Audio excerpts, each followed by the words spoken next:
Welcome to the Unabridged Audiobook for Undead Ultra. I'm Apocalypse author Camille Picott. If you enjoy this content, please support me and my books by subscribing to this channel and hitting the notification bell so you can be alerted when new audiobooks and new book-related content is posted. I hope you enjoy the story. Thanks for tuning in. Chapter 38. Attack and Stack. "It's an RV," I whisper. We crouch in the trees, staring at the road below us. A Cruise America RV lies on its side in the middle of the road. No other vehicles are in sight. "I don't see any zombies," Federico whispers. "They could be on the other side of the RV," I reply, "or inside." We continue to watch the motionless scene in front of us, as if something miraculous will happen by the sheer force of our stares. "We need to get inside that thing," I say at last. "I know." "There's probably food in there." "I know." I look at him. He ignores me, then finally turns and meets my eye.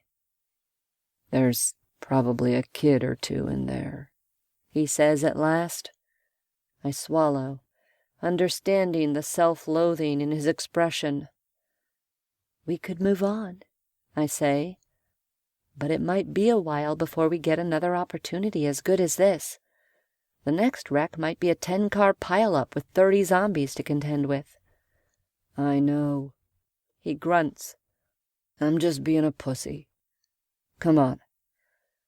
Let's do this." We creep toward the road, both of us armed with our railroad spikes. A quick circle around the RV turns up no zombies, which means... "They're all inside," Federico says grimly. "That's a good thing," I say. He frowns. "How so?" "Remember when we met Fallon O'Keefe at her book signing?" Fallon O'Keefe is a 60-something ultra runner who's been running and racing ultras for over 30 years. She set a lot of records at a lot of tough races during her prime. Her memoir is a fascinating account of many of those races. "Yeah, I remember." "Do you remember Attack and Stack?" Attack and Stack was one of O'Keefe's race tactics. The theory required her to attack the course right at the start of the race. She pushed hard to get out in front of her competitors when the trail was wide. Then, when the trail narrowed to a single track, as it often does in ultra races, she forced all the other runners to stack up behind her. Passing on a single track can be challenging, especially if there's a long line of runners. To a large degree, this allowed her to dictate the pace for large portions of the race. "You want to attack and stack the zombies?" Federico raises one eyebrow. "Yeah, we make a narrow opening and force them to come at us one at a time." He mulls this over. "That's not a bad idea." We circle the RV once more, looking it over with critical eyes. Inside, we hear several zombies scratching at the walls and moaning softly. The door faces skyward. "Front windshield," Federico says. "We smash it." "Force them to come at us in a single file." I agree. "Attack and stack." Federico grins at me. "Good thinking, jackalope." We go back into the trees and forage around until we find a solid tree branch. "This should make enough racket to draw the attention of every undead fucker in that RV," Federico says, hefting the branch and smacking it against his palm. "You do the smashing," I say as we return to the road. "You've got a stronger arm." "Windshield glass is a bitch to get through." He makes a face. "I've smashed more than one or two." "In your drinking days?" I ask. "Yeah." "You'll have to tell me more about them someday." He shrugs. "I was a stoned, drunk, lonely asshole who did shitty things. They're not stories worth retelling. With that, he swings the branch. It connects with a dull thud, tiny crackles appearing in the glass. He swings a second, then a third time. And then a zombie smashes into the window from the inside. It hits so hard the crackling glass bows outward. Oh, fuck. Federico takes an involuntary step backward, raising the tree branch defensively. The zombie snarls, smashing several more times against the windshield with frenetic desperation. Nails claw and teeth snap. Blood smears the glass. It's a big, burly man in a tight t-shirt with shaggy, dirty blonde hair.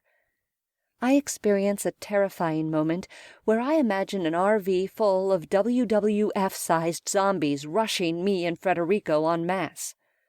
Holy fuck, what are we getting ourselves into? There's an explosion of glass and blood. The burly zombie careens through the opening and skids across the asphalt. Even though I'm supposed to be the one picking off the zombies as they crawl, or apparently rocket, out of the RV, Federico closes in and starts hammering on the head of the monster, hitting him before he can even get to his feet. 2 more zombies follow right behind the first one. Fuck!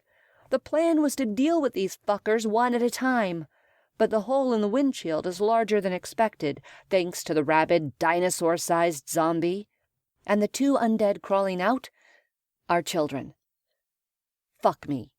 More kids. Honestly, I would have preferred another dinosaur zombie. I summon an image of my son. Tall, broad-shouldered, lanky Carter with his lumberjack's beard. This is for my kid, I say to myself. With that, I angle my railroad spike and dart forward. The closest zombie kid is a tow-headed little boy. Hearing my approach, he bares his teeth and snarls up at me. One grubby hand swipes at my ankle. I let him grab me, getting in close enough to bring the spike down with brutal finality on the small skull. I experience that familiar sensation of rusted metal punching through the skull, then sliding through the soft, yielding brains. The small towhead collapses, unmoving. But the hand around my ankle is still moving, clawing me through my compression pants. What the fuck?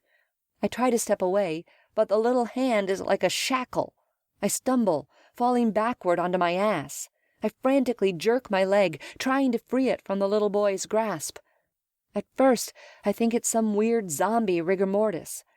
Then I realize the hand belongs to the second kid zombie, a little girl with the same intense white blonde hair. Her hand is lodged beneath her brother's body.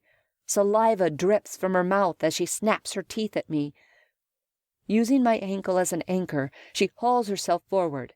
Glass shakes free and tinkles around her body. I deliver a brutal kick to her face. It's hard enough to slow her down, but not enough to kill her. Or dislodge her grip from my foot, either. I kick again, bashing the sole of my shoe against her nose and forehead. The delicate nose bones crack under the blow, but still the girl continues to drag herself closer to me. Federico leaps in my direction, swinging his branch. One brutal thwack breaks her skull like an egg. Her grip on my ankle instantly slackens. "Another kid!" I yell, seeing a tow-headed form rise up behind Federico. He spins around, whipping the branch with him. It hits a young teenage boy in the chest. The boy falls backward, landing hard on the steering wheel. Behind him is yet another zombie, clawing at part of the glass that hasn't yet broken. As the teen zombie struggles to regain his footing, I rush forward and ram my spike through his eye socket. He dies, head lolling on the steering wheel. The zombie beating at the glass crawls over the body, snarling as he emerges. It's another kid, this one 8 or 9. "How many fucking kids are in there?" I squeal. Federico swings his branch like a golf club, denting the side of the zombie's skull.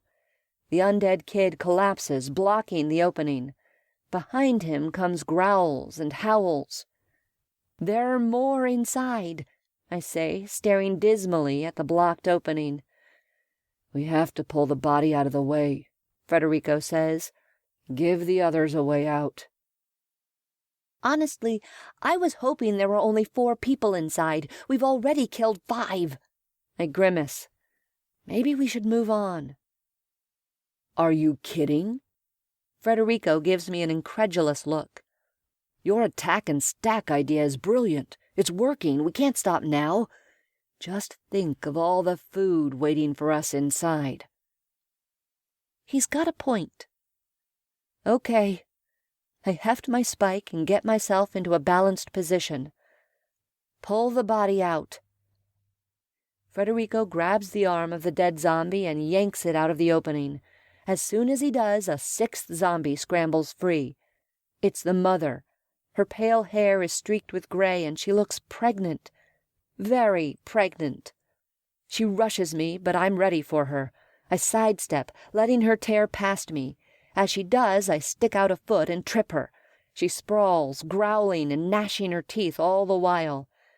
Like all the undead, she is unfazed by the pain of her fall. She barely hits the pavement before she rebounds onto her hands and knees. I pounce, stabbing her through the back of the skull with my spike. What the hell? Federico hollers behind me. Didn't these people ever learn about birth control? I turn around to see 2 more children streak out of the RV, straight toward Federico. They're small, maybe 4 or 5. 2 girls. I'd say they're twins based on their matching skirts and shoes. They reach Federico at the same time. He rams the base of his tree branch through the skull of the one on his right. The second one grabs his arm, snapping her teeth as she tries to get a bite. With a wild yell, Federico drops his branch and swings his arm, trying to dislodge the child zombie. I'm about to rush to his rescue when movement near the RV windshield draws my attention. A woman with gray hair and a wizened face climbs out, moaning. Drawn to the commotion Federico and the undead child are making, she moves toward them. "There's a grandma!" I cry. "Watch out for the grandma!" I dash to intercept the old woman, putting myself between her and Federico. I don't have time to get my spike into position. Instead, I ram both my hands into her chest. Her wrinkled, light form flies backward and strikes the hood of the RV. Not giving her a chance to recover, I leap forward and jam my spike into her eye socket. I barely notice when blood sprays me in the face. Spinning back around, I find Federico picking himself off the ground. One of his spikes sticks out of the 6th zombie's skull. Pursing his lips, he pulls it free, wiping the blood off on the girl's shirt. Her harsh breathing fills the air. We stand there, both of us poised and intent on the RV. Nothing else stirs inside. The vehicle is silent and still. And yet... Do you hear that? I ask. Yeah. Federico's mouth is pressed into a tight line. There's another one. It's a small, faint growl. At first, I think there's a zombie somewhere out in the woods, making its way toward us and all the racket we've just made. Then I realize the sound isn't coming from the woods. Moving back to the mother, I roll over her body. Ah, shit. I stare down at her. What I had mistaken for a pregnant belly is, in fact, a very small infant, secured tightly to her torso with a blue cloth that matches her dress. The little thing turns its head sideways, baring bloody teeth at me. Now that I'm looking closely, I can see where it tore huge chunks out of its mother's breast and chest. My hands go clammy. Tightening the grip on my spike, I take a few steps back. Should we put it down? Federico says. I shake my head. We just took out the fucking undead Brady Bunch. I'm done. Turning away, I step toward the RV. I'll go in and forage, I say. You keep watch. Not giving him a chance to argue, I slip through the shattered glass and into the cab.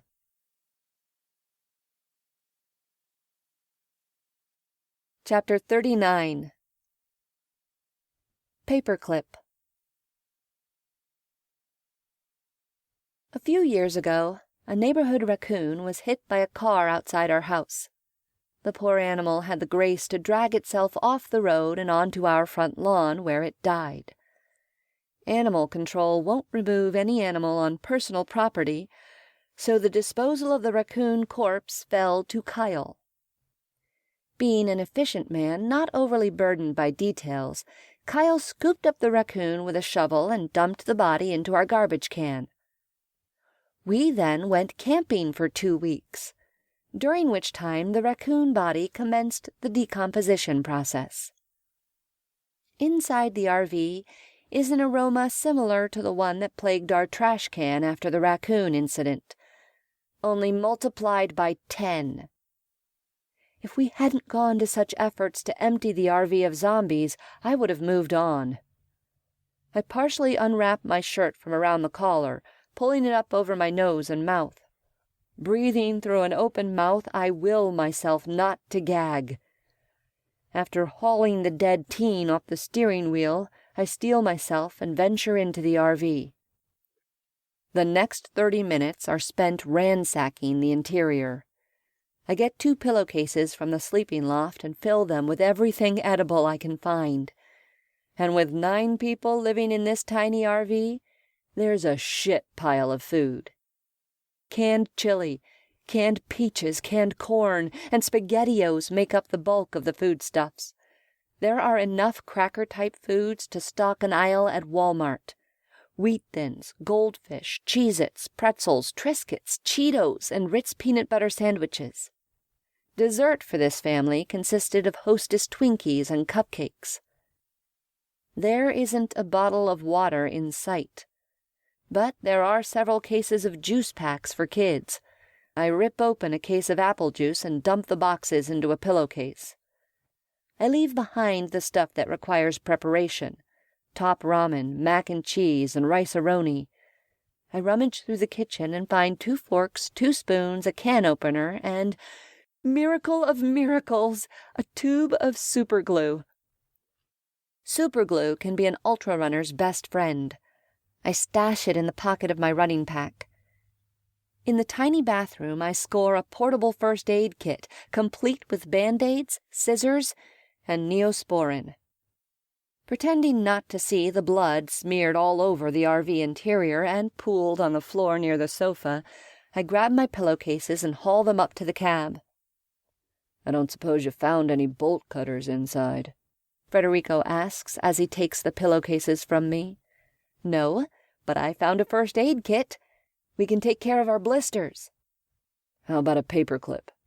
He fingers the fabric-wrapped collar around his neck.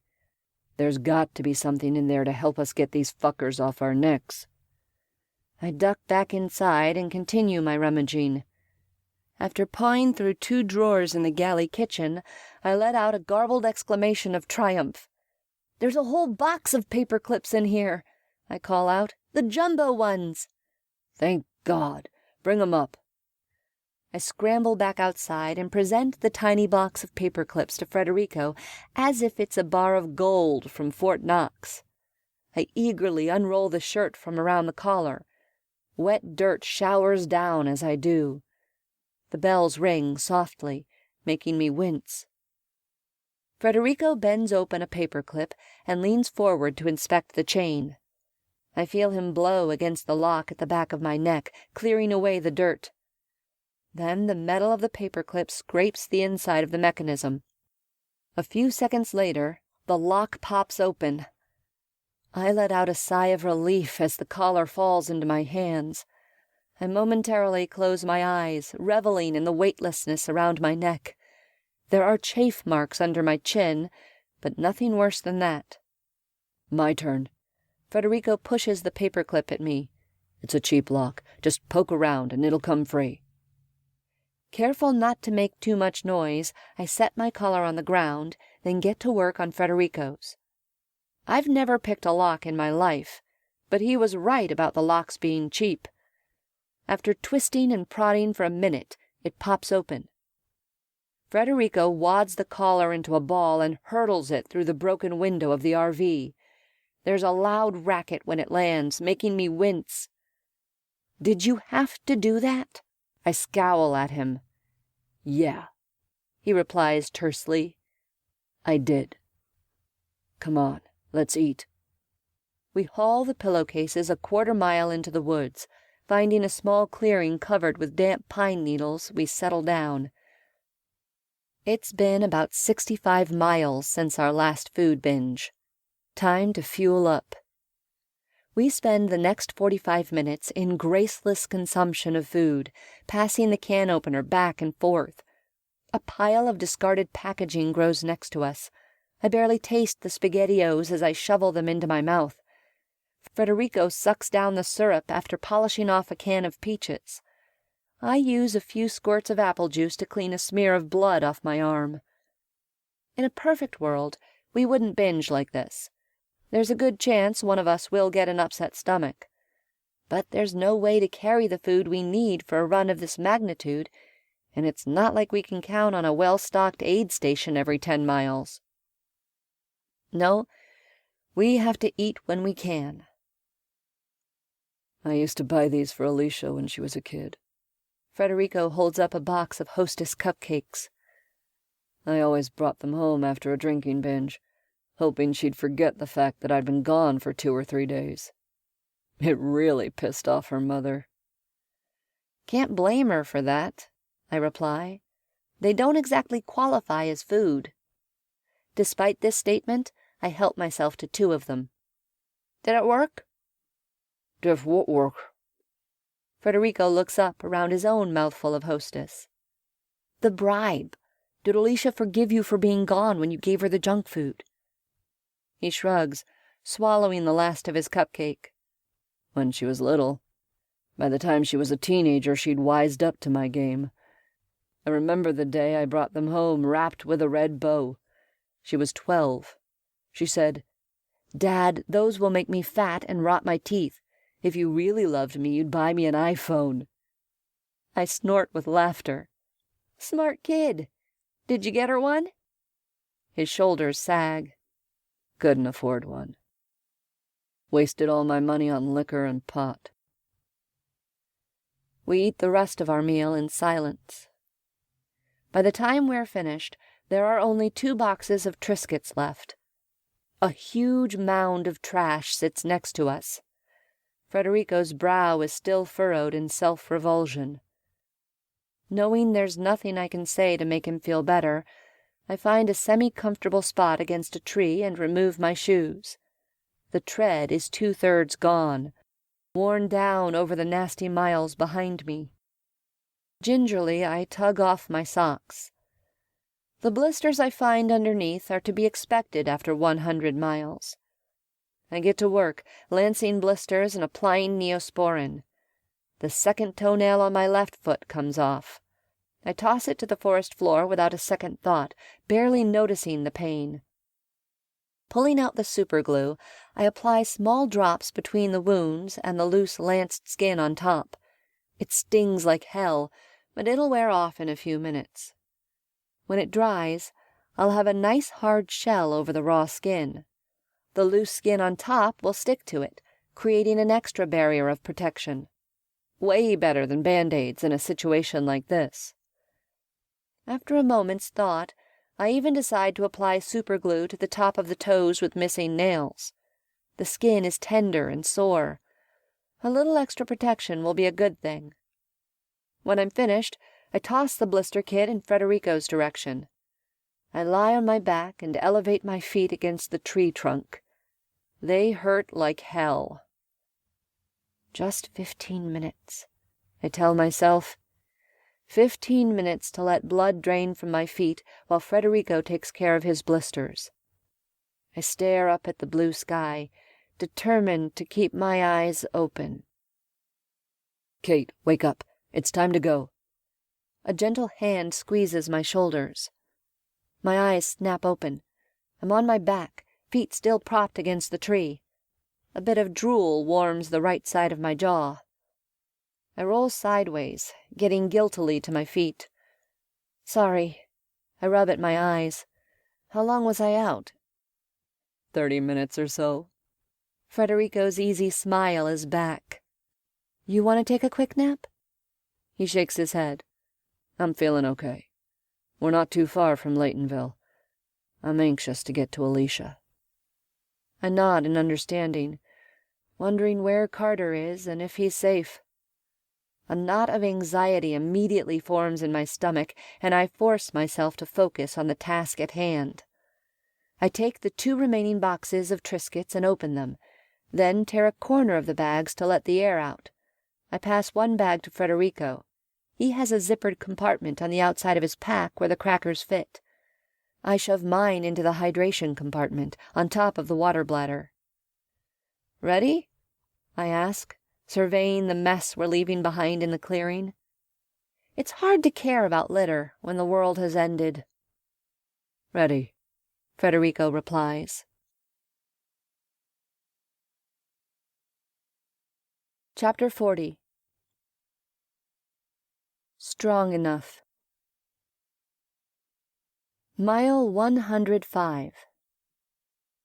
With a freshly refueled body, I feel oddly energized. My body hurts from 100 miles of pounding, but that's to be expected. I lock the discomfort into a small corner of my mind, focusing on the task at hand. The landscape subtly changes as we run. Pine trees infiltrate the oaks, slowly and steadily taking over the terrain. The grassland disappears, succumbing to the forest. The miles are blessedly shady, the trees growing right up to the roadside and providing protection from the sun. Human dwellings are few and far between. We pass the occasional run-down home or mobile trailer. These sparse pockets of humanity have yards filled with various debris, broken-down cars, piles of half-used building supplies, and plastic bags filled with trash and recyclables. A few homes have a zombie or 2 in the front yard. So far, all of them are contained by a chain link or wooden fence at the perimeter of the property. Even so, Federico and I slow to a walk, making as little noise as possible until we pass the danger. Mile 109. There's something that happens during long runs. The miles blur together and pass in the blink of an eye. The running feels good. Life feels good. Some people call it the runner's high. Some call it trail surfing. It happens to me there on the road in the shade of the pine trees. Even with all the death and mayhem behind me and likely in front of me, I find joy in running. It's fucked up, but it's the truth. Mile 113. We pass a rest area on a downhill climb. Other than a semi-truck, the parking lot is deserted. Do you see the drinking fountain down there? I ask, pointing. Yeah. Federico peers down into the rest area. My water bladder is still half full. Yours? Yeah, mine is fine. God, it'd be nice to take a shit in one of those toilets, he says. Wipe my ass with real toilet paper. I'm sick of leaves. Yeah, it'd be nice to break into that vending machine, too. Get some snacks for the road. Despite this conversation, neither of us suggests stopping. For my part, I'm loath to go where I might have to fight zombies. I'd rather scrounge by with our meager supplies for as long as possible before facing the undead again. I don't know what Federico's excuse is. Mile 117. The green and white road sign informs us that Laytonville is 10 miles away. I glance at Federico, gauging his reaction. His expression is tense, his eyes locked on the sign. He says nothing, so I stay silent. We encounter a vehicular pileup.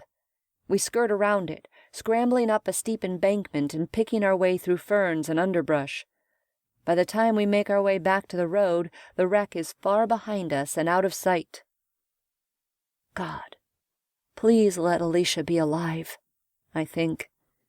I have no idea how we're going to get her out of Laytonville if and when we find her, but we'll figure something out. Mile 120. My runner's high is gone. In its place is a growing queasiness in my belly, a feeling I am all too familiar with. I know I should slow down, let my body restore some of its equilibrium. But fuck that. The road is clear, and I don't want to waste daylight catering to my pansy-ass stomach. I don't want to give in to the nausea and barf up all the food we fought so hard to get. I'm going to power through this. A small part of my brain tells me not to be an idiot, but I ignore it. I boarded the idiot train 100 miles ago. Remember what Carter used to say at aid stations? I ask in an attempt to distract myself from the physical discomfort in my belly.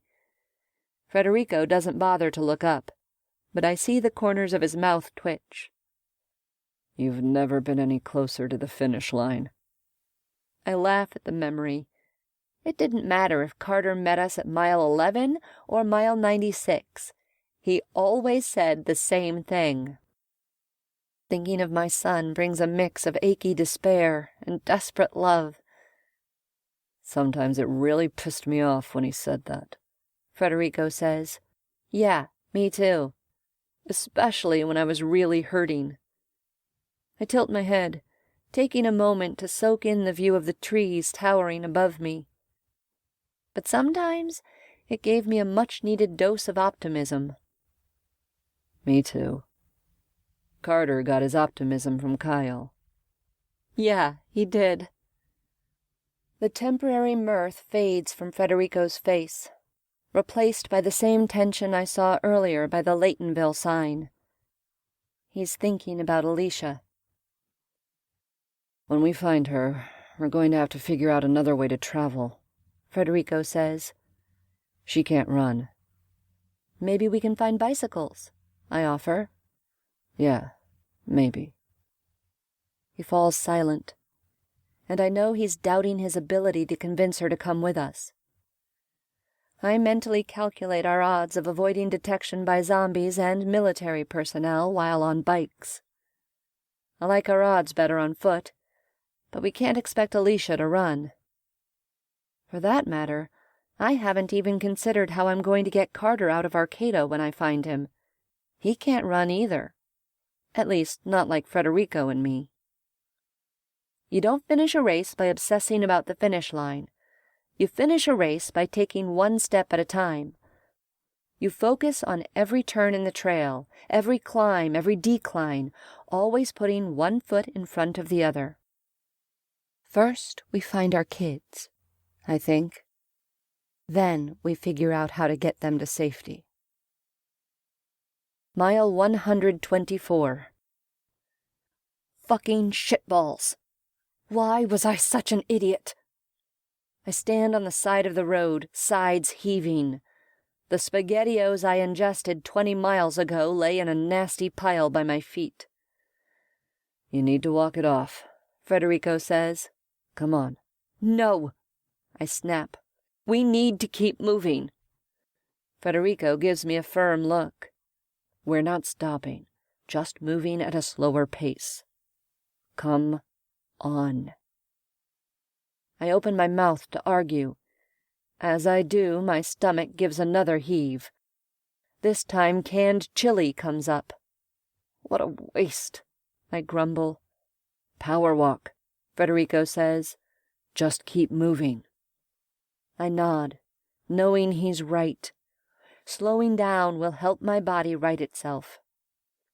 Taking a drink, I rinse out my mouth. Beside me, Federico tenses. I freeze in response, eyes flicking back and forth. A long moan reaches my ears.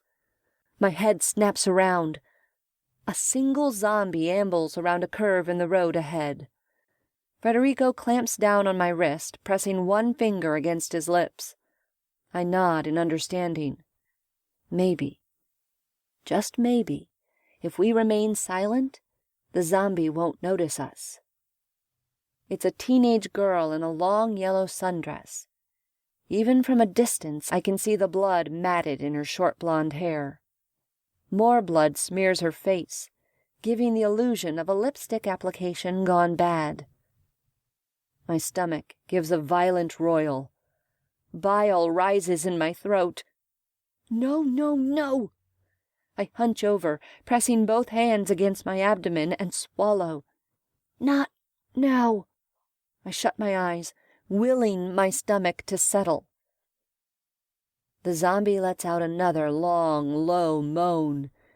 In response to her call, 2 more teenage zombies appear around the bend, a girl and a boy. Federico's grip on my wrist tightens. I latch onto him with my free hand, digging my nails into his shoulder. More bile rises in my throat. Stay down, I tell my food. Stay! Round 2 of chili surges up my throat. My stomach heaves as another pile of vomit hits the pavement at my feet. Chapter 41. Nausea. The zombies immediately break into a run, coming straight for us. And it's not just 3. 5 more teenage undead round the corner, making it 8 in total. I have only an instant to wonder what 8 teenage kids are doing out in the middle of the woods before Federico hauls me away. Too many, he whispers. I nod in agreement. Even if my legs weren't shaky and my stomach was in better shape, going up against 8 zombies on the open road would be suicide. Federico picks up a stick and flings it across the road. It thumps into the underbrush. The zombies veer toward the sound. Federico throws 2 more in the same direction, herding the zombies away from us. He gestures for me to move. I follow him, tiptoeing up the road. Federico keeps bending down to scoop up rocks and sticks, keeping up a constant barrage of sound to keep the zombies occupied on the other side of the road. We can only hope it will be enough. We draw abreast of the zombies. They're a mere 15 feet away, grunting and growling as they rifle through the underbrush. They were probably out here smoking pot before all hell broke loose and they turned. The scent of rot wafts in the breeze. My stomach clenches in response. I swallow back rising bile and keep moving. Federico throws another rock.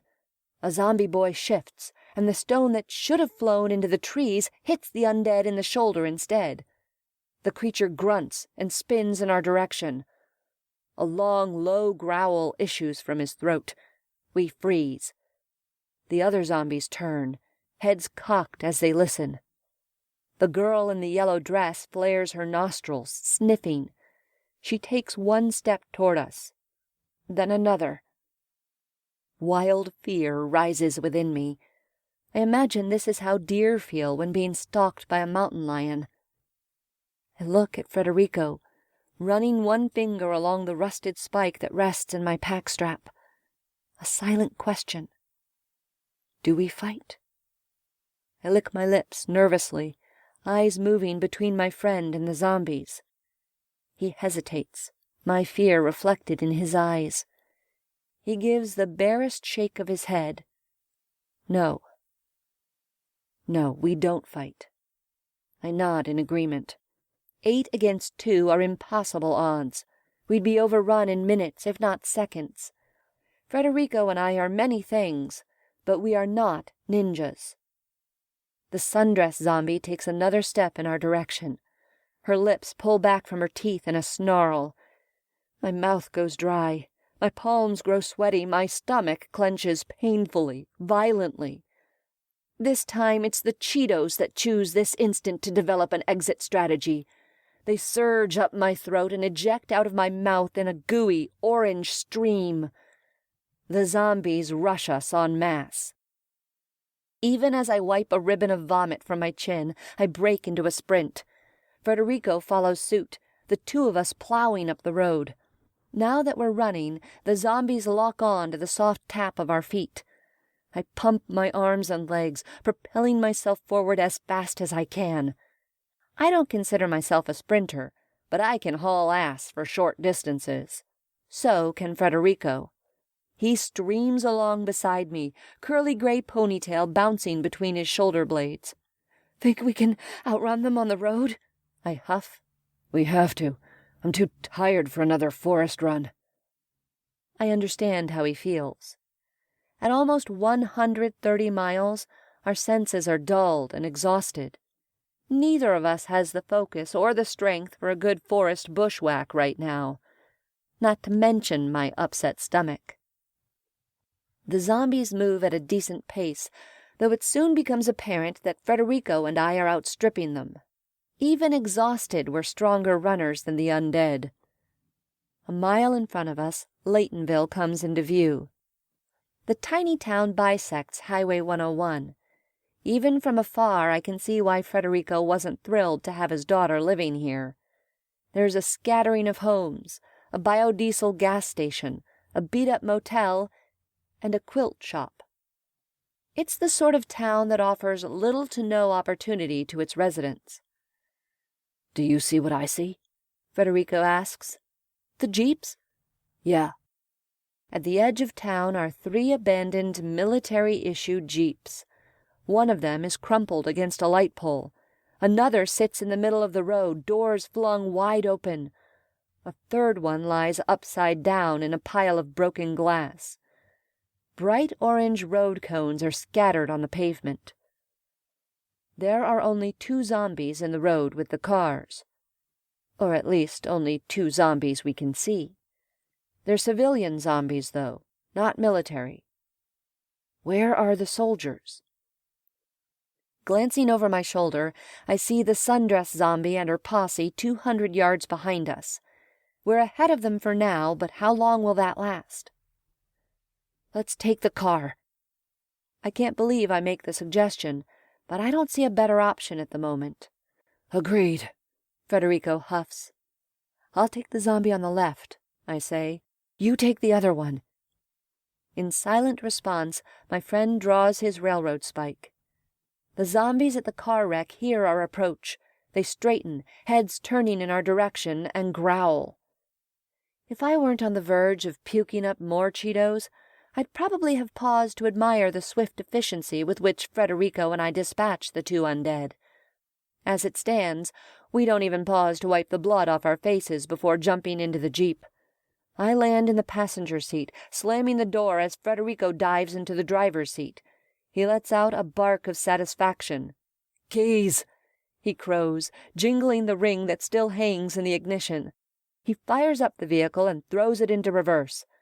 Sundress Zombie and company are 100 yards away as Federico completes a 3-point turn. "Do you know how to get to Alicia's house?" Federico grunts, then floors it. "No. But I Googled the bar where she works. We'll start there." A half-full bottle of water bumps against my foot. I take a long drink, then pass it to Federico. He downs the rest before tossing the bottle into the back seat. Ahead of us, several zombies stagger down a long gravel driveway. Behind them is a faded, beat-up mobile home. Their heads turn in our direction, teeth pulled back in a snarl. "The jeep is drawing attention," I say. "I noticed," he replies tersely. "We've got company on this side, too." Looking past him, I see several zombies stalk out from a gas station. A chill creeps down my spine. "Holy fuck! What's happened to this place?" I whisper. "We haven't seen a living person anywhere." He gives me a tight look. "I know." Uncertainty and worry flicker across his face, and I know he's thinking about Alicia. Why isn't there a heavier military and CDC presence in Northern California? How far south has the zombie outbreak spread? Why are the authorities concentrating their efforts on Portland when it's so clear other parts of the country are in deep shit? Another cluster of zombies, all emerging from a gas station, race out into the road in front of us. "Seatbelt!" Federico barks, pulling on his own. My stomach roils. I snap on the belt, bracing myself. The car whips hard to the left, then to the right, as Federico tries to avoid the zombies. We clip one with our right bumper. The undead rolls onto our hood and smashes into the windshield. The glass spiders into dozens of cracks under his weight. Instead of flying off like a decent piece of roadkill, the zombie latches onto the top of the hood. "What is it with these fuckers?" I snarl. Did they come embedded with a How to Cling to a Moving Vehicle handbook? The zombie is a middle-aged, skinny man in black jeans. Wet blood is smeared over his mouth, chin, and neck. He keens and claws at the broken glass. The windshield begins to cave beneath his weight. Federico jerks the steering wheel left and right, trying to toss the zombie. The monster refuses to be dislodged. It's like he has superhero suction cups on his body. The glass begins to crumple, the first few shards raining down beneath his fist. "The windshield's gonna give," Federico yells. Damn it! I unbuckle my seatbelt and roll the window down. Sticking my torso out the opening, I shout, "Hey! Hey, zombie!" The beast snarls, clawing his way toward me. I aim my spike for his head. Closer. Just a bit closer. One more inch. "Come and get me, you dead fuck!" I jab the spike downward. At the same moment, Federico swerves. I flail, scrabbling to keep from flying out of the car. My stake falls out of my hand, hits the hood, and bounces away. The zombie snatches my wrist, which only seconds before had been armed with a spike. With a wild cry, I grab his hair with my free hand. His teeth gnash as he strains against me, trying to crawl closer. I tighten my grip in his unkempt, greasy locks, pushing as hard as I can against his skull. He might be dead, and he might be skinny, but God damn it, he's stronger than me. Millimeter by millimeter, he draws closer to my flesh. "Fuck!" I shrill. "Incoming!" Federico cries.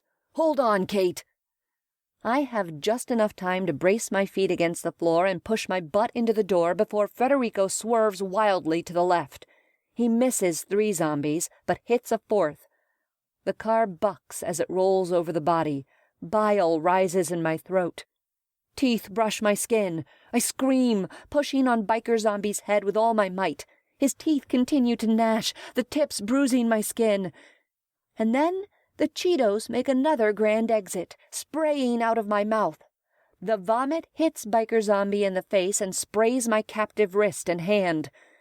My skin instantly becomes slippery. His grip loosens and he begins to slide away. Federico whips the car around 2 more zombies, and Biker Zombie at last goes flying.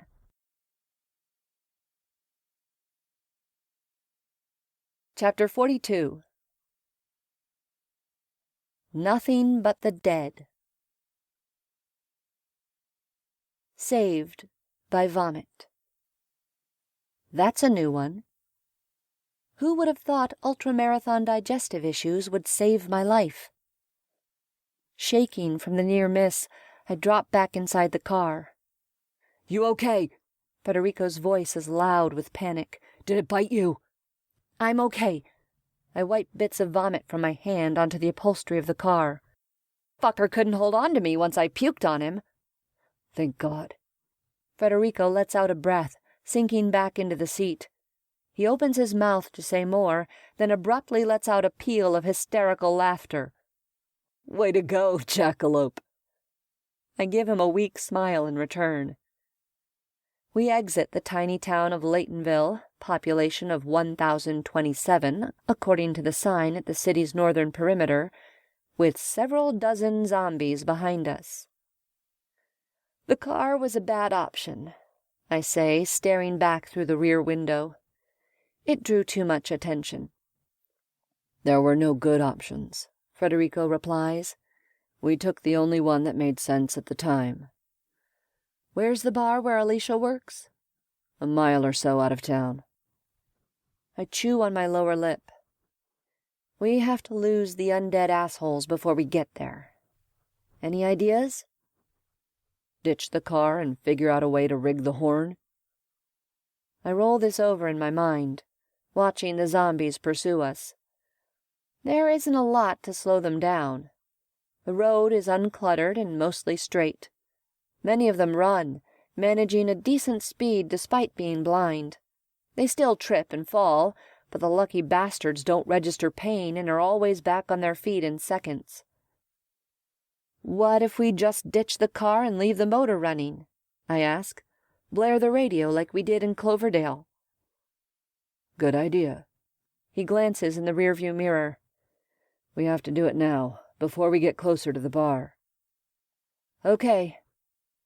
I tug on the straps of my running pack, mentally readying myself for another sprint, then flip on the radio.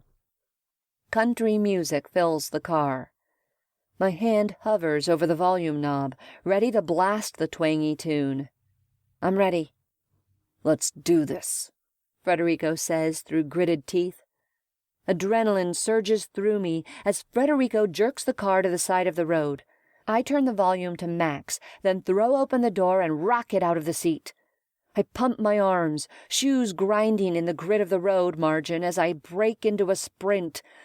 Though I'm tired and my muscles are fatigued from the long run, fear pushes all that to the periphery.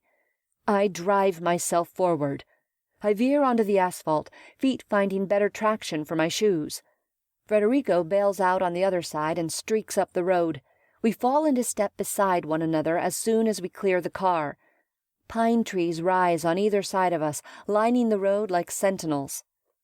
250 yards down the road, I risk a glance over my shoulder. The first of the zombies have reached the car. They claw at the glass windows, snarling and baring their teeth. "It's working!" I gasp. "The music is drawing them." Oh, fuck. I whip my head around. A handful of zombies is lumbering down the road. There are 3 soldiers and 4 rough-looking men in black leather that make me think they were bikers when they were alive. Damn it! We'd been so worried about the zombies behind us that we hadn't considered zombies in front of us. We drew them out, Federico hisses. They must have come from Alicia's bar. We need to hide. I snag his sleeve and haul him sideways into the trees. Our feet sink into the thick humus of the soil as we run. We jog 100 yards into the forest and drop down behind a copse of trees and ferns. We peer toward the road. The biker and soldier zombies run past us, never turning in our direction. I let out a sigh of relief. "We dodged that bullet," I whisper. The soft snap of a branch is the only warning we have. Something big and smelly barrels into me as I jerk toward the sound. I scream before I can stop myself as a man smacks into Federico and me. He's dressed from head to toe in military fatigues and hits us from the side. I twist, desperately trying to find purchase for my hands. I slam into the dirt, a fallen branch digging painfully into my arm and rib cage. At first I think it's a zombie, but my eyes meet those of my attackers. They're black, and bore into me with frenetic intensity that tells me he's very much alive. A dirty hand covers my mouth. "What the hell are you guys doing out here?" he hisses. "Do you idiots have a death wish?" Federico takes a wild swing, connecting with the man's jaw. "Son of a bitch!" The soldier lashes back with his own punch, stunning Federico. A gun materializes in his hand. He cocks the safety and presses the barrel against my forehead. The inside of my mouth turns to cotton. There's a slight tremor in his hand that's more unnerving than the cold metal against my skin. Federico freezes. "Up!" says the soldier, the word falling from his mouth like a tremulous stone. He shifts his body weight, and Federico slowly, cautiously, gets to his feet. "Back the fuck up!" Federico obeys, expression wild as his eyes ping-pong between me and the soldier. "Over there!" The soldier uses the gun to motion to a tree 10 feet away. His words never go above a whisper. He keeps me pinned to the ground. Federico hesitates. The soldier's mouth thins. The barrel of the gun presses harder against my forehead. His tremble travels along its length. "Do as he says," I rasp. Federico retreats, never taking his eyes from me. "That's better." The pressure of the gun eases against my forehead. "What are you doing out here?" I swallow. "I don't think you'd believe me if we told you." "Try me. I've seen some weird shit." "The last person we told tried to kill us." The soldier considers us. then abruptly releases me. He stands, keeping the gun in hand. I sit up, rubbing at my forehead where the gun's muzzle had been. "I was only trying to help," the soldier says. "It's a death trap out here." I resist the urge to tell him that body-slamming two people to the ground isn't a way to instill trust. He's young, I realize. Couldn't be much older than 22 or 23. "We're looking for our kids," I tell him, carefully inching closer to Federico. The soldier shakes his head, sympathy flashing in his eyes. "Laytonville is overrun by those things." "Zombies?" I supply. He hesitates, then nods. "My friend's daughter lives in Laytonville," I say. "We're trying to find her." "You two should find some place to hide until all this," he gestures broadly with the gun, "blows over. My platoon was sent here to erect a road barricade to keep infected people from spreading south. We were overrun at the far end of town. A few of us got away. I'm the only survivor now." In his black eyes, I see a young man not much older than Carter. He wants to show us that he's in charge, when in fact the world is in a tailspin. Slamming us to the ground was his way of trying to make order in a shitstorm. "My daughter works at Rod's Roadhouse," Federico says, and he trails off as the soldier pales. "Nothing but the dead at Rod's Roadhouse," he says, voice catching. "I just left. I'm just heading south to Ukiah. Their blockade is holding. You should come with me." I shake my head. My son is in Arcata. I have to go north. If possible, the young man pales even more. He opens his mouth, then closes it again. "What do you know?" The mom in me surfaces, my voice taking on a no-nonsense, answer-me-now tone. Just snatches." He fingers the black radio on his belt. "I had to turn it off so it wouldn't attract them. But Eureka, Arcata, it's bad." Bad. Tension shoots up my spine. What do you mean by bad? Federico squeezes my arm. "Keep your voice down."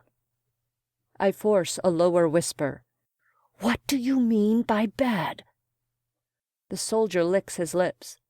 "Both towns are overrun by them. Military survivors have been told to retreat to the south and reinforce the Ukiah blockade." "Carter." I thump back against the nearest tree, feeling bleak. "You're too late," Federico says to the soldier. "We saw zombies in Healdsburg this morning. There's no place safe." The soldier's lips part. No words come out. Our harsh breathing fills the silence. In the distance, the country music blares through the trees. Then I hear other sounds.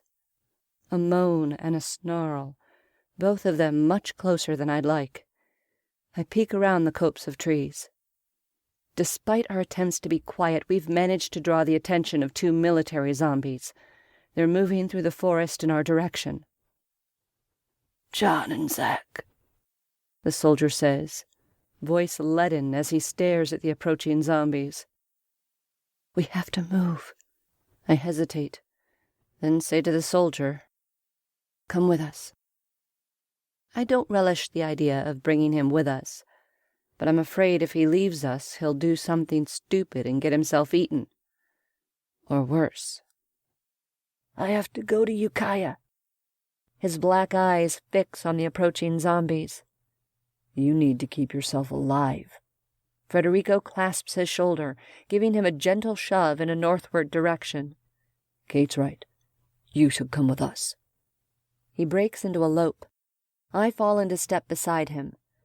I don't like the idea of thrashing through the trees, but the zombies are between us and the road.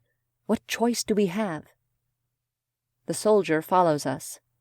His eyes are wide and wild, but he manages to put one foot in front of the other.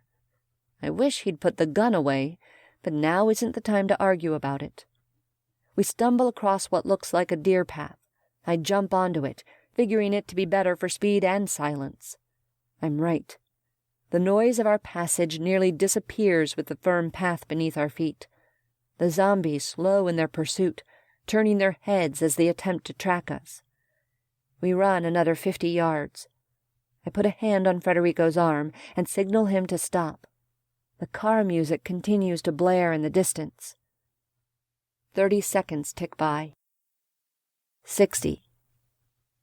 The soldier zombies turn, attention tracking back toward the road and the car. I exhale with relief as they lumber away. The deer path goes north, Federico says. Let's follow it as far as we can toward the bar. I nod, then glance at the soldier. His breathing is ragged. He clutches the gun to his chest like it's a lifeline. Thank God the safety is on. What's your name? I ask. Alvarez. I figure this must be his last name, but it'll work for now. Nice to meet you. I'm Kate. This is Federico.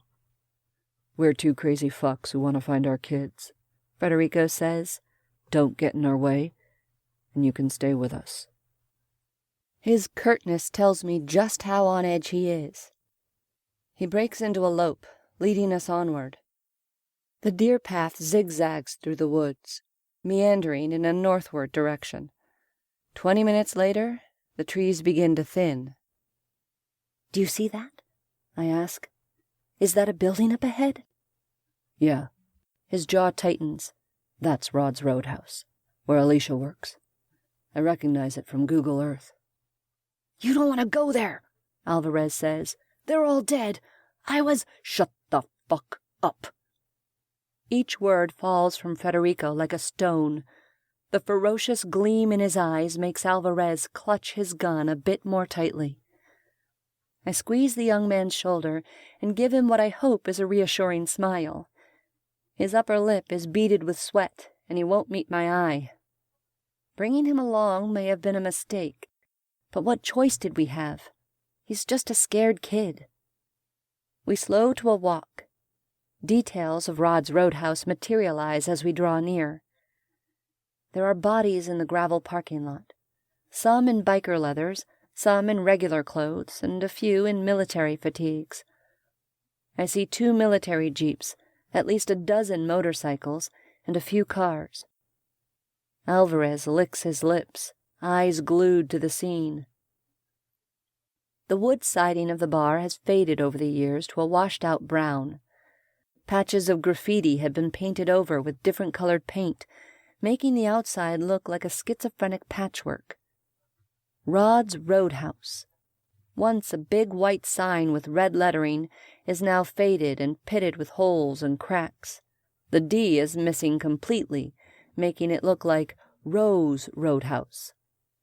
There are no windows, just double wooden doors that look like they were hijacked from a bad 70s movie. I count 7 bodies. All of them look to have been shot in the head or bludgeoned with a heavy object. Blood is everywhere. Dread fills me. God, why couldn't Alicia have moved to some other little town in the middle of nowhere? We creep toward the edge of the gravel parking lot, none of us saying a word. We crouch behind a copse of trees, watching. Nothing moves. Nothing stirs. That's Alicia's car. There's a hitch in Federico's voice. He raises a hand and points to a silver Mustang convertible that looks like it got in a fight with a semi and lost. The faded bumper sticker reads, "I sell pot to your honor student." I don't respond. I don't know what to say. If this was the outside of Carter's dorm room, I'd be out of my mind. Federico is pale, his hands clenching and unclenching on the straps of his hydration pack. What happened here? He asks Alvarez. He stops, swallowing. My platoon ran into trouble. Those guys. He gestures to the downed soldiers. My friends.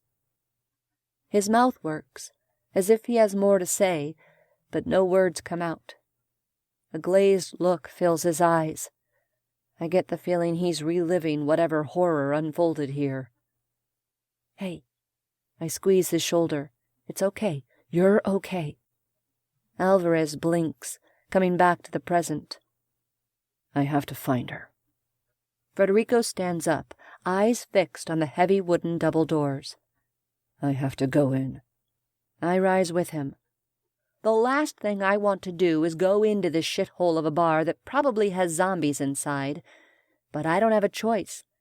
If Federico wants to go in, I have to go with him. I know without a doubt he'd do it for me. Hell, our roles might be reversed in another 24 hours when we get to Arcata.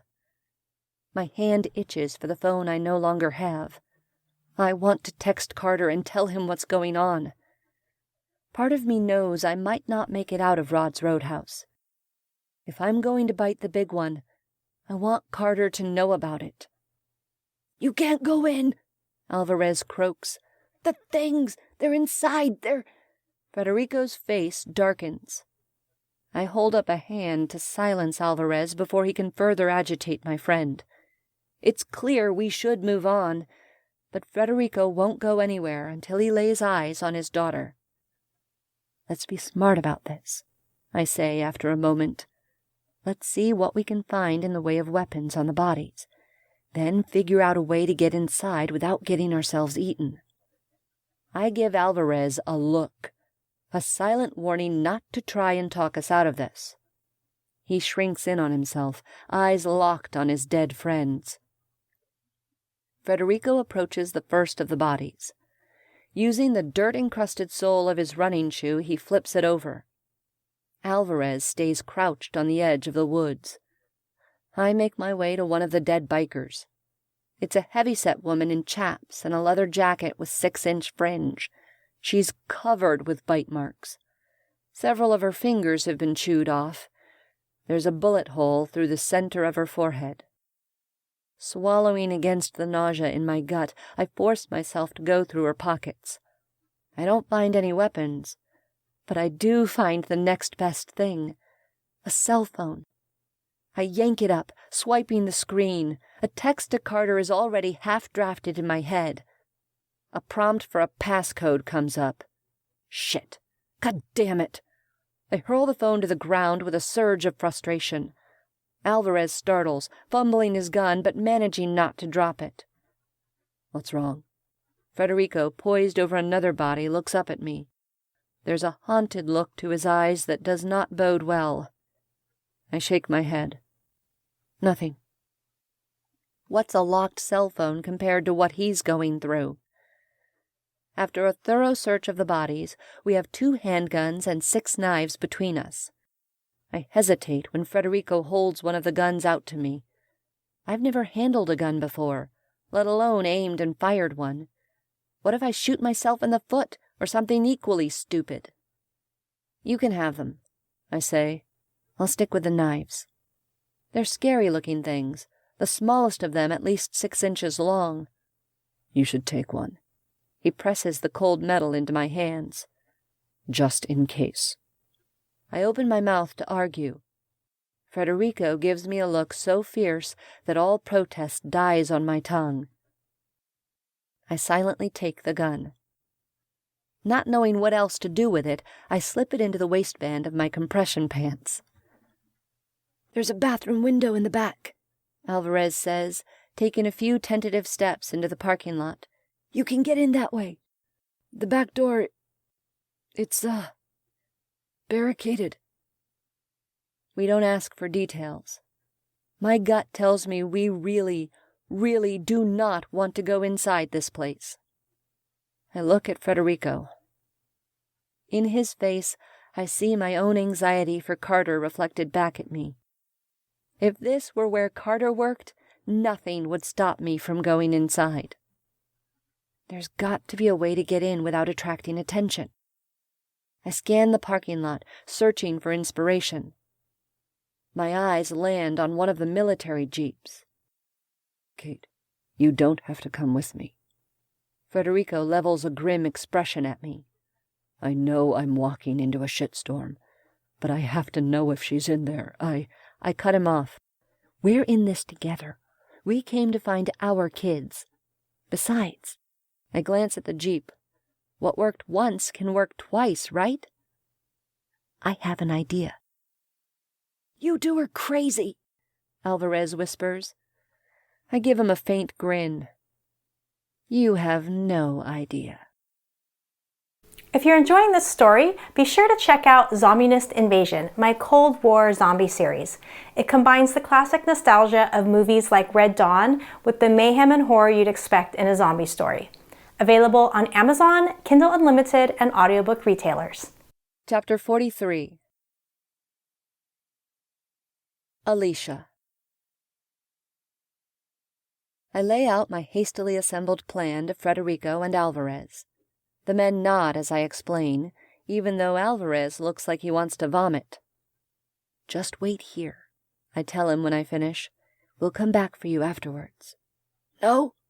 He shakes his head resolutely, sliding his gun back into its holster. I want to help. How many zombies are inside there? I ask. He hesitates. 4, maybe 5. I'm not really sure. My unit... We got out of there just as everyone started to go nuts. I couldn't really count, you know. I nod sympathetically, gathering an idea of what happened before Alvarez found us in the woods. Federico's eyes are dangerously flat as we advance on the military jeep. The windows are rolled down and the keys are still in the ignition. We throw the car into neutral and roll it against the double front doors of Rod's Roadhouse. Federico then sets the parking brake and fires up the engine. It hums to life. We stand there, listening. After a moment, we hear a soft bump against the doors of the bar, followed by a few muffled moans. Federico nods grimly. Nice and distracted, he says softly, running one hand along the side of the jeep. Without another word, he marches off toward the back of the building. Alvarez and I hurry after him. The bathroom window is a good 7 feet up, just to the left of a dumpster. Federico locates a fist-sized rock and wraps his shirt around it. He then clambers onto the dumpster and breaks the window with the shirt-wrapped rock. He takes care to clear away the bits of glass stuck in the sill. Between the distraction we created at the front of the bar and the dampening of the window break, we're hoping to get inside without attracting attention. Alvarez paces back and forth, the gun out. He scans the landscape around us, that slight tremor still in his hands. God, I hope he doesn't shoot off his own foot, or worse, shoot me or Federico. It takes a few awkward moments for Federico to get his legs hooked into the window. Twice he almost topples backward, but at last manages to disappear inside. He's silent during the ordeal, not even swearing. His quiet tightens my chest with worry. I scramble onto the dumpster after him, looking inside the window. I see his curly gray hair over the bathroom stall. He's cracked open the bathroom door and is peering out into the bar. You coming? I call back to Alvarez, who's still pacing. He pauses to look up at me. His eyes have regained some clarity. There's reluctance in his expression. On second thought, why don't you keep watch out here? I say, trying to give him an easy out. In all honesty, I'd rather his shaky trigger hand be a safe distance away. We'll be back. An inarticulate cry cuts me off, followed by a gunshot. I turn back to the tiny bathroom window just in time to see Federico charge through the door. Another gunshot goes off. "Motherfuckers!" he bellows. "You cocksucking motherfuckers!" Fuck. I dive headfirst through the window, grappling with the wall of the stall as I haul myself in. "Federico!" I scream silently, not daring to shriek out loud. 2 more gunshots sound, followed by a loud racket like someone knocking over furniture. God damn it! I hiss. My shin drags painfully against the windowsill as I pull myself the rest of the way inside. I break my fall by hanging onto the stall. My legs dangle for a second before I drop to the floor. Kate! Kate! I hear Alvarez's frantic voice, but I can't spare the time or the noise to answer him. I draw one of the obscene knives scavenged from the parking lot and burst out of the bathroom. It's like walking onto the set of a Jason Statham movie. One where he single-handedly takes on 15 bad guys, kills them all, and leaves behind a room covered in blood and bodies. That's what the inside of Rod's Roadhouse looks like. The slaughter is contained in a dark-paneled barroom. Faded Grateful Dead posters in fake gold frames fill every inch of wall space, many of them splattered with blood. I'm just in time to see Federico take aim at a zombie in a too-tight tank top and jean skirt. He fires the gun. Instead of hitting her in the forehead, he grazes her clavicle. Fuck it all. My friend is a terrible shot. And now the zombie is pissed. She leans back into a crouch, snarling as she prepares to spring forward. I sprint past Federico, lunging at the she-zombie. My aim is true. The knife slides right into the zombie's ear. Just as the sharp metal pierces the soft flesh of the brain, the gun goes off again. A searing pain rips through my shoulder. I scream, reeling. Blood oozes from the zombie woman's ear as she sways, then drops. I drop beside her, clutching at my shoulder as hot blood drenches my arm. I'm too dazed from the pain to do anything more than stare stupidly at the wound. "Kate!" Federico turns horrified eyes on me. "Kate, He breaks off and aims the gun over my head. It doesn't take a genius to know he's spotted another zombie. I wince as he pulls the trigger, but the chamber clicks empty. "Fuck!" He hurls the useless gun over my head. I turn in time to see it hit a bearded zombie in the face. Federico races past me, brandishing one of his own wicked military-issue knives. Instead of stabbing the zombie through an eye, he delivers a vicious kick to the creature's gut. It stumbles several steps back from the force of the kick. His lips peel back in a feral snarl, revealing blood and bits of skin stuck between his teeth. Federico lashes out a second time, planting one dirty running shoe in the zombie's sternum and shoving with all his might. This time the monster trips on a chair and goes down. "Motherfucker!" Federico pounces, driving the knife downward. He doesn't stab the zombie in the eye or head, but rather in the chest. "Fucking motherfucker!" The knife falls in rapid succession into the zombie's sternum. "Stop it!" I scream. "Stop fucking around!" A moan brings my head whipping about. A female zombie fights her way free of several bar stools, which have been thrown on top of her. She's about 5'8", with brown hair that's been bleached 5 too many times. She's dressed in a slinky black dress that shows off generous cleavage and a trim waist. She's not unattractive, though hard living has stripped away the beauty of her youth. I've only met her a handful of times over the years that I've been friends with Federico, but I recognize Alicia immediately. Vicious bite marks cover both her arms and the shin of her bare right leg. Both shoes are gone. Blood is smeared on her mouth and neck. As she stumbles free of the bar stools, I register 2 other zombies. Both have been shot through the head and lay on the dark, worn wooden floor in growing pools of viscous blood. Alicia growls, a low sound that rumbles out from deep in her throat. She takes a step in my direction. Shit. My shoulder is on fire, not to mention saturated with blood.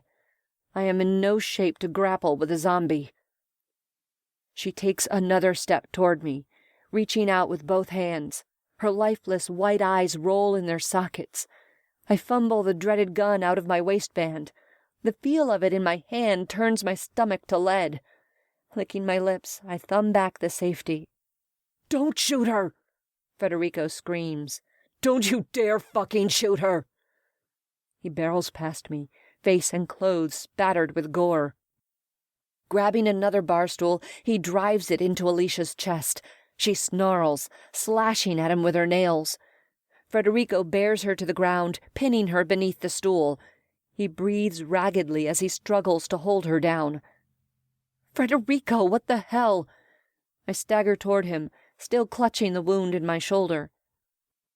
The crunch of boots on glass alerts me to Alvarez.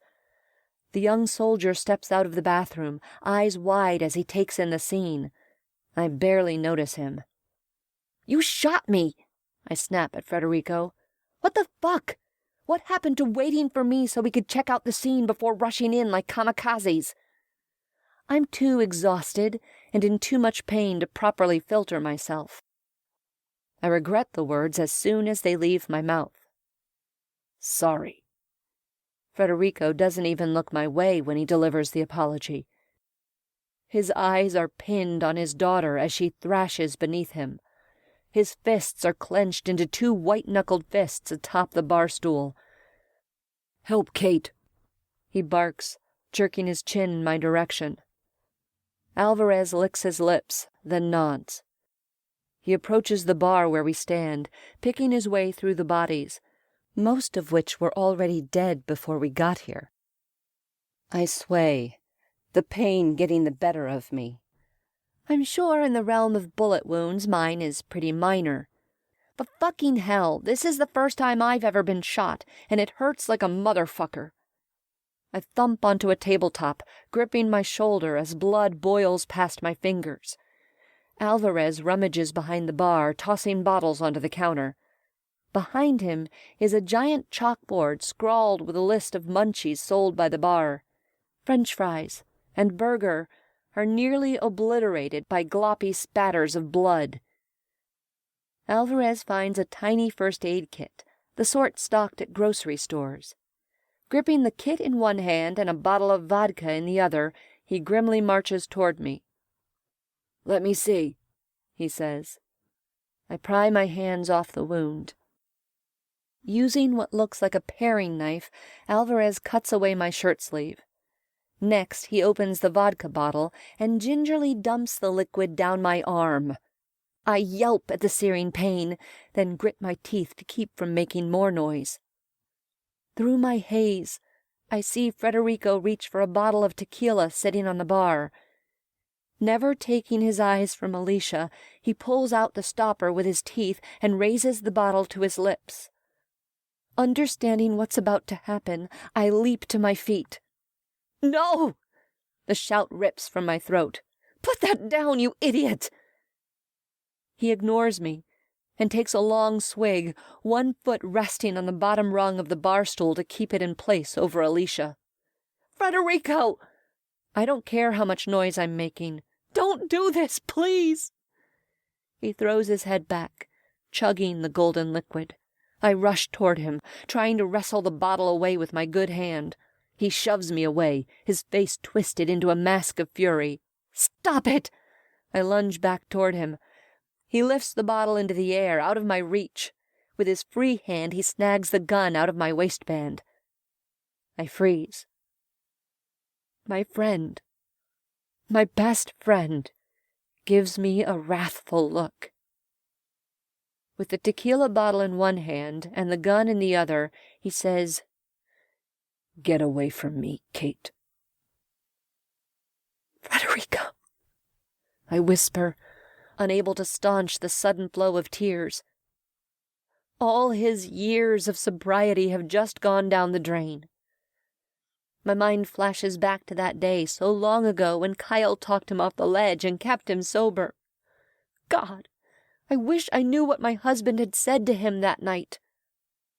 "Get away from me," he repeats. "She wouldn't want you to do this to yourself," I whisper, gesturing at his zombified daughter. Federico turns away from me. "Neither of us knows what she'd want." "Kate." Alvarez rests a tentative arm on my good shoulder. His eyes are wild as they dart between me and Federico, though his voice has a semblance of calm when he speaks. "Come on. Let me take care of your arm." Listen to the boy. Federico takes another long swig from the tequila bottle. I stare at the scene. At Federico. At my friend, who's falling apart before my very eyes as he clutches a gun and a tequila bottle. At his zombified daughter still snarling and pinned beneath a bar stool. God, why did I agree to help him get inside this place? I should have dragged him away when I had the chance. Alvarez tried to warn us, but we wouldn't listen. Give me the gun back, I say. Leave it alone, Kate. Frederico, Shut up, he bellows. Just shut up and leave me alone. I retreat, cowed by his display of emotion. I thump back onto the table and let Alvarez dump more vodka on my wound. The stinging pain is nothing to me now, not as I watch Frederico annihilate the tequila. It's just a flesh wound, Alvarez says. You got lucky. I'm going to stitch it up. My throat is tight with tears that threaten to overwhelm me. Have you ever given anyone stitches before? I ask hoarsely. He grimaces. No. But I used to watch my grandma sew patches onto my jeans when I was a kid. It's the same basic concept. The same basic concept? Whoa! I hold up my good hand to ward him off. You mean to tell me you went through boot camp and didn't learn how to stitch someone up? They save that stuff for the medics. Grunts like me learn basic stuff like applying tourniquets and treating heat stroke. He shrugs. I'm telling you, I watched my grandma sew all the time. I can do this. Besides, I have 20/20 vision, and she had cataracts. Cataracts. Fuck me. I close my eyes. All right, 20/20, I say. Do your best. He lifts the vodka bottle and holds it in my direction, head tilted in a silent offer. Frederico thumps down the empty bottle of tequila. He reaches over the bar and snags a bottle of gin and takes a drink. I look away, sickened. No thanks, I tell Alvarez. Someone has to be sober. What am I going to do with Frederico? How am I going to get him back on the road when he's shit-faced drunk? What are we going to do with Alicia? And what the hell does he plan to do with that gun? I need to get it back from him. But how? Ouch! I make a face as Alvarez starts sewing my arm with a needle and thread from the tiny first aid kit. Sorry. Sometimes when I get really bad blisters, I put super glue on them. I only half hear myself as I watch Frederico systematically obliterate the bottle of gin. After I lance them, I mean. Could I just slather some super glue on the bullet wound? Alvarez drops his hand and stares at me as if I've completely lost it. Maybe I have. After all, I'm watching my best friend shatter 25 years of sobriety as he pins his zombie daughter to the floor in a dive bar. What are you talking about? Alvarez asks. I shake my head dully. Nothing.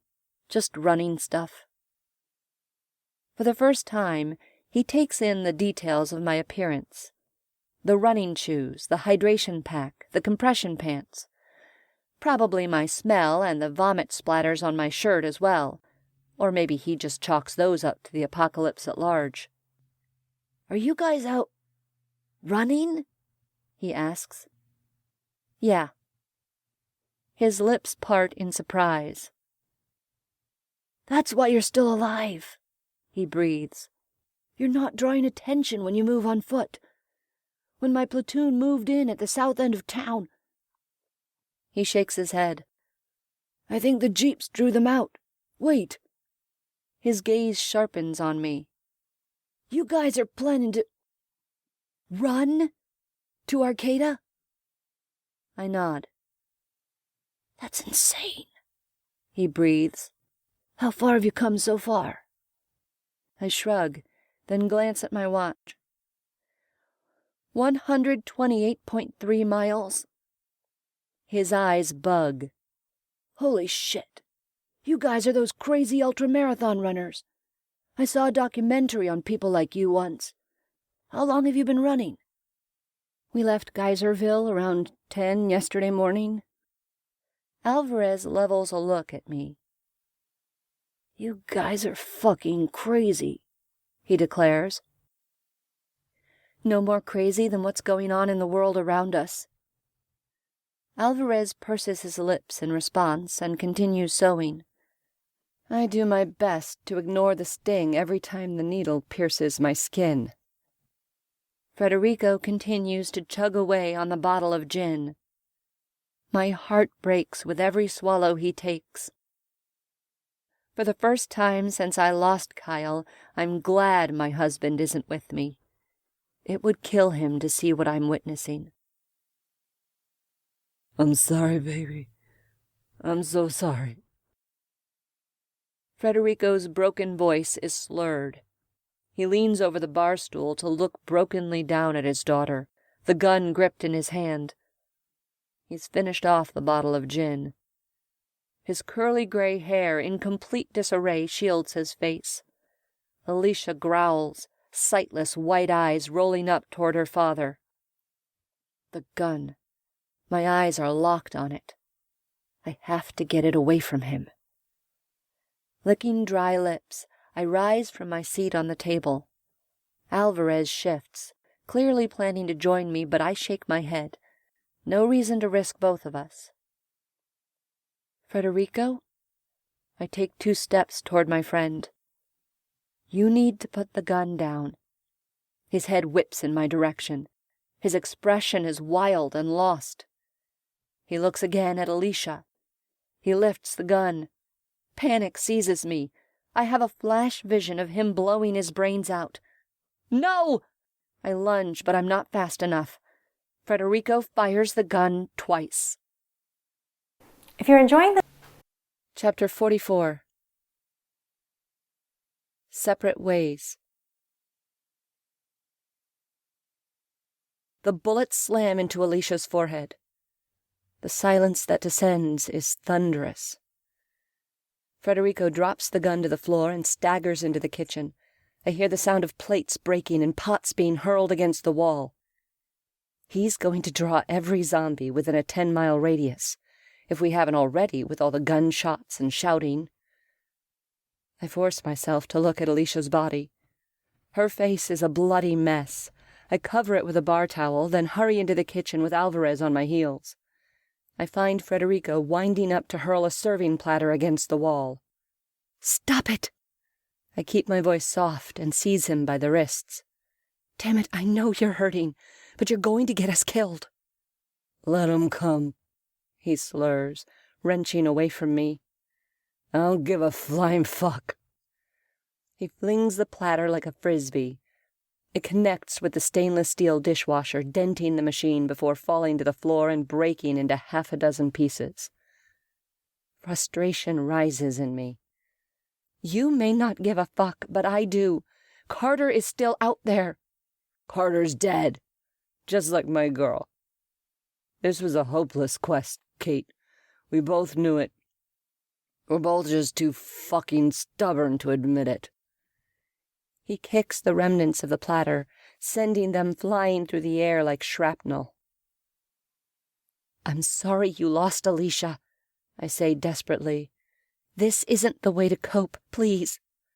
Please stop before you get us killed." In response, he seizes a large stock pot and flings it. It hits a rack of cooking supplies. 4 other pans are dislodged in the wake of the stock pot, all of them clanging to the floor with a racket that is nothing short of cataclysmic. Frustration gives way to a heated rush of anger. I'm never going to find Carter if he keeps this up. "You selfish jerk!" I snap, my voice rising. "Is this what you were like when you were a drunk? No wonder Alicia's been pissed at you for the last 30 years. It's a low blow. I know it as soon as the words are out of my mouth. Federico rounds on me, eyes blazing. For a second, I think he's going to hit me. Alvarez steps closer, as though he plans to insert himself between us. Then all the air goes out of Federico in a rush. He sags, tears welling in his eyes. He turns his back on us. Get away from me, he says, voice half slur, half sob. Just leave me here. He retreats farther into the kitchen, shoulders shaking with grief. I start toward him, but Alvarez lays a hand on my arm and shakes his head.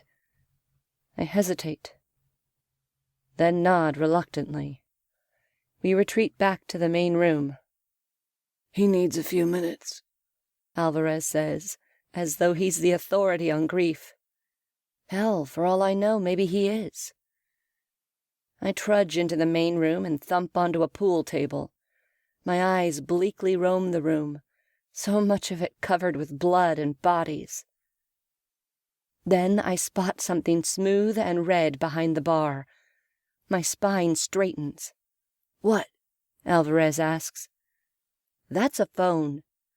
I hurry behind the bar, seizing the old-fashioned bright red plastic phone with white buttons. It must be at least 30 years old. It's a phone, I repeat, hope rising inside me. A phone with no password protection. I snatch the receiver off the cradle, daring to lift it to my ear. The low buzz of an active phone line greets me.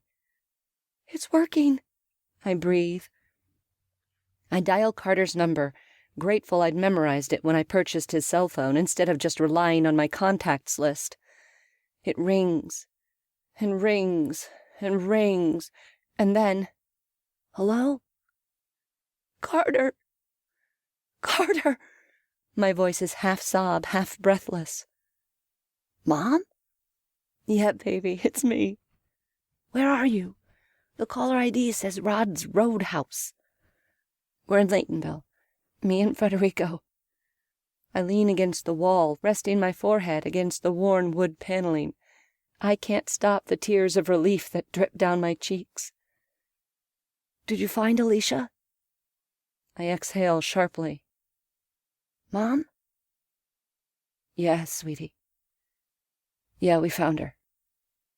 I lapse into silence. I don't need to say anything else. Carter is a smart kid. How is Uncle Rico? How is Uncle Rico?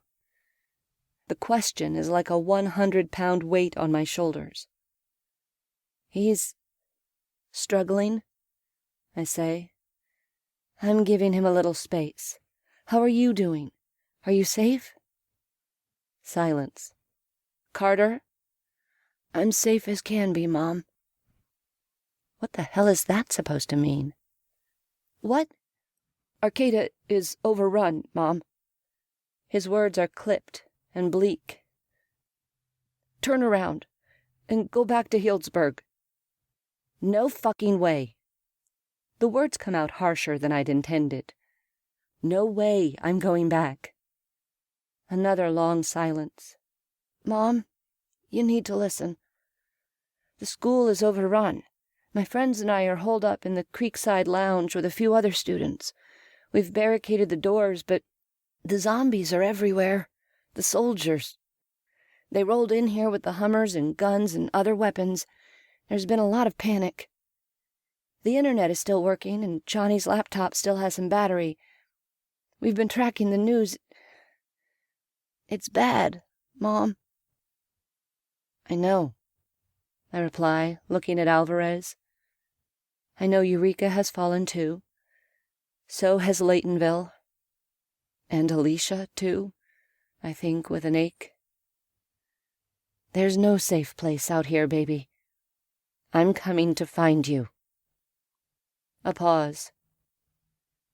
I'll wait here as long as I can. I don't know how much longer we'll be safe here. Did your cell phone run out of battery? Something like that. I'm using a landline in the bar right now. I take in a few breaths to steady myself. I don't know when I'll be able to contact you again. We're both quiet for a long moment. What shoes are you wearing? He suddenly asks. My Ultras, the Olympus. Carter has endured countless shoe talks with me over the years, so he'll know which ones I'm talking about. Your favorite? I hear the smile in his voice. Yeah, my favorites. They're covered with mud and burrs, and a little bit of blood from the bullet wound in my shoulder, but I don't say the last part out loud. What are you using for fuel? He says. Whatever we can scavenge, I reply. God, it's so good to hear his voice. I'm so lucky he's alive and safe, at least for the moment. Why couldn't Alicia have been safe, too? We raided an RV 20 miles back and ate everything we could get our hands on. An RV, huh? No zombies inside, huh? No, there were zombies inside. 7 of them, a whole family. Pause. You guys killed 7 zombies? Yeah. Remember the attack and stack racing theory? Yeah. Well, we applied that to zombie killing. Created a narrow opening and made them come out at us one at a time, sort of. Wow, my mom, the zombie killer. That's pretty cool. I'm tongue-tied by the compliment. Unsure how to respond, I say, Are you getting enough to eat? We've been eating out of the vending machines. He pauses. We had to break into it. Poor Carter. Vandalism isn't in his nature. How long will the food there last you? I ask. A while, I guess. Mom? I'm here, sweetie. Do you remember that time we went spelunking for Dad's birthday? How could I forget? That trip took place less than a year before Kyle's accident. It was our last family trip together. Yeah, I remember. Remember how he made you crawl first through the tunnels so he could, frisk you? Now it's my turn to smile. More tears come to my eyes, but they're happy tears. Kyle had tweaked my ass in those narrow tunnels, finding my squawks of protest hilarious. Carter had been thoroughly disgusted, as only a teenager can be in purview of his parents' physical affections. It didn't matter that he couldn't actually see what was going on, but he'd been smart enough to figure it out. Yeah, I remember. I'm glad you guys were happy together. When Dad was alive, I mean. I'm glad. This feels too much like a goodbye. Carter, you stay strong. You hold out. I have less than 75 miles to go. With any luck, I'll be there in less than 24 hours. I'll see you soon, okay? What are we going to do when you get here? His question stuns me. To be honest, I haven't thought beyond getting to Arcata and finding him. We'll find a way to survive, I say. Somehow. Together, you, me, Federico, and whoever else you're with. Okay? Okay, Mom. I love you, Carter. Love you too, Mom. Hanging up is one of the hardest things I've ever done. I gently place the red phone back in its cradle, wiping at my eyes. I look up to see Alvarez watching me. I'm glad your son is alive. I hear the unspoken "for now" in his words.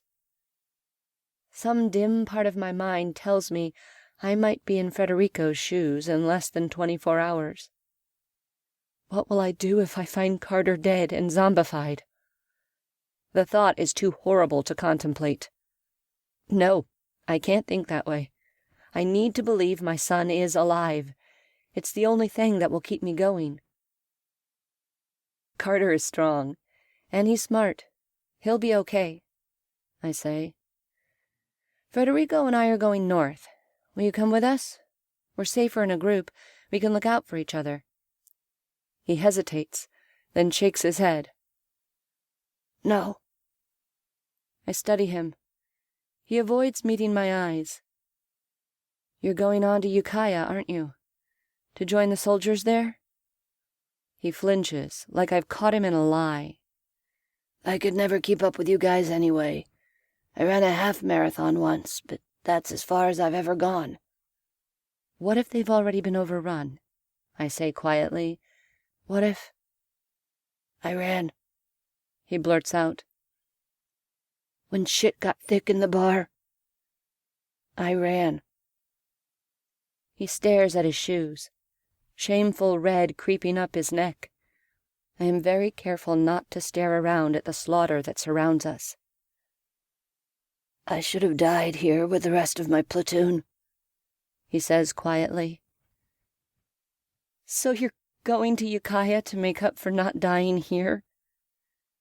I can't keep the sadness from my voice. Alvarez meets my eyes. He doesn't say anything. I resist the urge to sag. God, I'm so damn tired. I like Alvarez. I hate to see him rushing off to a hopeless cause. We're not so different, Alvarez says, a touch defensive. Neither of us has much chance of surviving. He's got a point there. I sigh, resigned. How will you travel? I ask. On foot, like you guys. Walking, though. Not running. Will you help me bury Alicia before we go our separate ways? It needs to be done, and Federico is in no shape to help me. Alvarez stares at Alicia's body. I see reluctance in his face, but all he says is, Yeah, I'll help you. Come on. It takes us a solid hour to dig the hole for Alicia. In the movies, characters always dig perfect rectangles in the earth. Alvarez and I manage a crooked oval using a shovel with a broken handle we found by the dumpster. It isn't very deep, but it'll have to do. Bye, Alicia, I whisper. I jam the shovel into the earth, wiping away the sweat beading on my forehead. I'm sorry we didn't get here in time. Sorrow makes my throat tight. Even though she caused Federico nothing but heartache, I'd have given anything to save her. Federico never comes out. I consider going in to get him, but the truth is that I'm a big chicken. I've never seen him drunk before. I'm in new territory with my oldest friend, and I have no idea what to do. How's your shoulder? Alvarez asks. It's okay, thanks. You did a good job stitching me up. In truth, the wound hurts like a motherfucker, and the stitches look like they were put in by a dyslexic kindergartner. But I'm not going to complain. You should take the vodka with you, he says. Use it to keep the wound clean. I shake my head. Even if I can carry the bottle, I can't have alcohol around my friend. Alvarez gazes at me, saying nothing for a long minute. You know why he drank, don't you? I look away. I do know. Deep down, I know. I'm too upset about his lost sobriety to put it into words. She had to be put down, Alvarez says. He loves her and wanted to be the one to do it. It had to be him. That's why he turned to the bottle. I focus on my dirty, bloody shoes. Alvarez is right. It was Federico's last act of love for Alicia, but he may have paid for it with his soul. I wish he'd let me do it, I whisper. I would have done it for him. Alvarez, though young, wears an expression of understanding that makes me think he's older than his years. My dad fell off the wagon when I was 10, he says. What happened? I swallow, mouth dry, not sure I want to hear the answer. Lost his job. Couldn't afford our rent. We had to downsize into a 2-bedroom apartment in a shitty part of town. Beat himself up over it every night until he couldn't take it anymore. That's when he turned to the bottle. What happened then?